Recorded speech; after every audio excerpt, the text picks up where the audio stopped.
The stark differences between the two main presidential campaigns were further illuminated Monday, with heated, energetic scenes. Don't like Trump? So what? We don't care. As Republicans nominated Donald Trump at their convention in Milwaukee. Greatest president that's ever lived, and that's Donald J. Trump.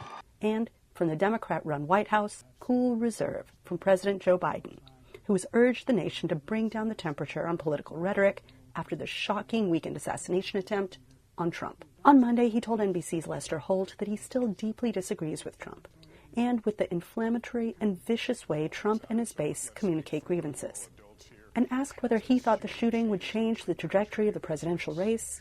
I don't know, and you don't know either. But it seems to have resolved the last political cliffhanger, the national debate over whether Biden's poor debate performance meant he should step aside. I expect that Joe Biden has weathered the storm, and this question about whether he should drop out is mostly in the rearview mirror, but he needs to perform well. Trump on Monday made his post-shooting debut to a thunderous reception and a crowd that shouted, "Fight, fight, fight." Biden also criticized Trump in the interview. Look, I'm not the guy that said, I want to be a dictator on day one. I'm not the guy that refused to accept the outcome of the election. I'm not the guy who said that won't accept the outcome of this election. Both men have called for unity in the wake of Trump's shooting. But analysts say that word may not mean what you think it means. They're both calling for unity, but I think their differences in the kind of concept are fundamental.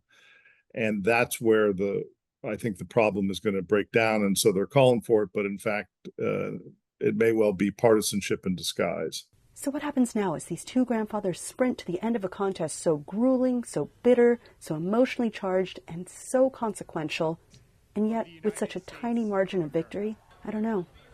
And neither do you. Anita Powell, VOANews, the White House.